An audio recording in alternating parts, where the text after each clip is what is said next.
Welcome to Naked Real Estate, the very free experience.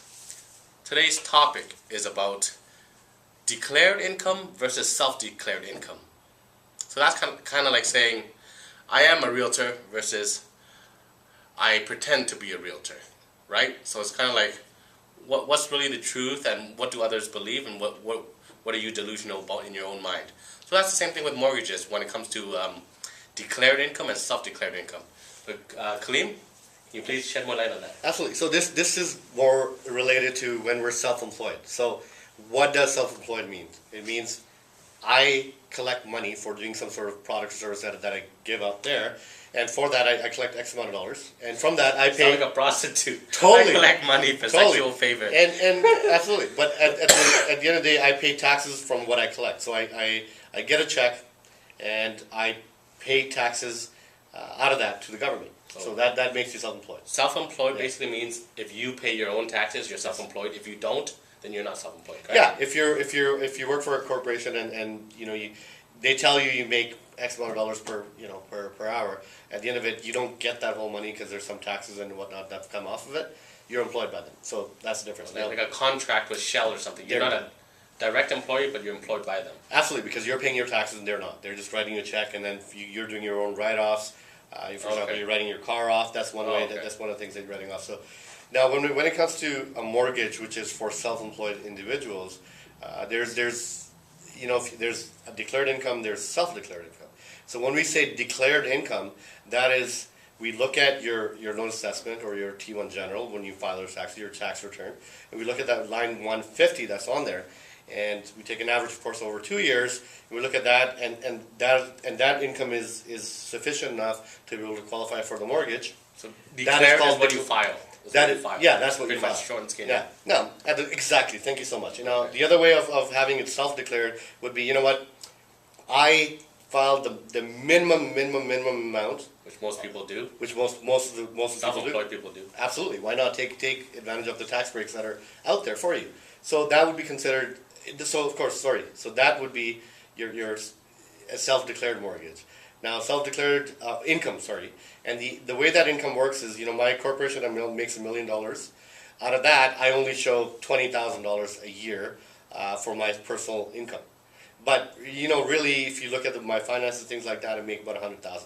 Now, that would be a self-declared income, that $100,000. Now, for that, you can do it as long as we look at what your credit looks like. Credit needs to be reviewed. As long as you have your down payment saved up, and usually about a 10% is needed for that. So with a self-declared, you just need a higher minimum down payment. What are some things that, why would anyone do declared payment taxes if they can do self-declared? Okay, so if somebody could do self-declared, it's because what they're doing is they're lowering their taxes. So that's where you got to look at it that way, right? Now, and really that's the biggest thing. How much money are you saving? There's two ways that you're saving money, right? You can save it by lowering your taxes, and that because you're paying the least amount of taxes. But it must be harder to get the mortgages that's self-declared, though, no? They're a little bit tough. They are tougher. The reason is because it depends on how strong your business is, how long you've been in business for, and what your credit looks like, and how do you use your credit, right, and your credit score. For those things are important when it comes to self-declared. Yeah. Okay, so it's kind of like self-declared. You can make up your own income, but it's got to fall in line with reasonability. So if you're earning, say, your company's earning like maybe $1 million a year, you don't have a $900,000 salary. The banks wouldn't fall for that. Cause I remember there were times when you can kind of declare whatever. Yeah, absolutely. When things have gotten tougher now, and so there's just more proof needed to be able to say, look, I made $900,000 out of that, and that's fine. There's reasonability behind what it is that you're writing off. And when you do self-declared income, look at it this way. If you're paying lower taxes, you're saving more money, or you're getting more in your pocket. So if you look at it, that you're getting more of that. So look at the percentages based on that. Like I'm saving money here. But yeah, I do need to put down more for a house. And so what? You're putting down another 5%. You probably save about 15 to 20% in taxes, but you're raising an additional 5% for your down payment. Why not? You're building your own equity as it is anyways. So the long term, that could be a saving. That's the only benefit of declared income is you can put 5% down? Declared income, yes, 5% down, because you don't need to show that's the only benefit. Well, realistically, that's... Why would anyone want to do that? That's crazy. Well, Well, declared income, you're paying higher taxes. That's part of the reason, right? Yeah. So if you like, The only if you're benefit's self-employed, 5%, like that's not even worth it. well, Right. it may be because that 5%. If you're 10% down payment on a $400,000 house is 40,000 as opposed to 20, right? So it depends on how quick you can save and how you go about doing that, versus how much taxes you have to pay to the government, right? So that's what it really comes down to. Are you going to pay 20,000 towards your down payment, or would you pay 20,000 towards your tax to the government? What is it that you want to do, right? So Okay. so it kind of goes both ways. Best thing to do is have a really good chat with your accountant when it comes to taxation. Okay. And So how that's to more of a pay. tax thing for declared or self-declared.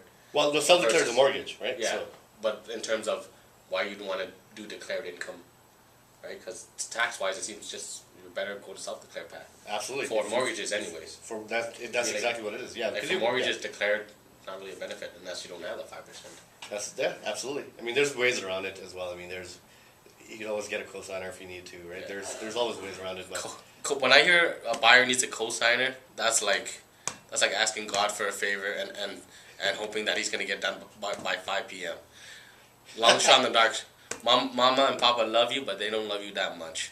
yeah, so if you're self-employed, what I would do is, if you're looking at a house in the next year or two, have a very good discussion with your mortgage broker to see what kind of income you're going to need or how you can go about it, and make a plan.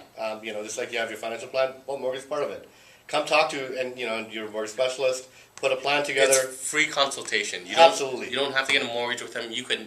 You don't have to use him. You don't have to do anything. But I think it's better, just to get things discussed up front so you can plan to buy that dream home. Because can you? Well, I guess the common case that I've seen is they don't make enough or they don't declare enough to to qualify for the price of home. Yes. But if you have the something declared, couldn't you just claim to make enough or no? Well, you can, but you're paying higher taxes. So do you really want to do that? Oh, Stick together with a plan. but if you're self-declaring, Well, when you're self-declaring is for a mortgage, right? Yeah. So that's specific to a mortgage. yeah. So if you self-declare, then you can pretty much qualify for almost any price home. Not necessarily. There's reasonability study. So how would we do a reasonability study? We look at what it is that you do. How much is your gross income? What you're writing off from that to be like if your company makes $1 million, but you're in reality $900,000. It takes you $900,000 to make $1 million. Oh. Then that leftover amount is $100,000. Out of the $100,000, how much are you taking for yourself or your take-home Okay. income? Is it $20,000? Then what's happening to the other Okay. 80?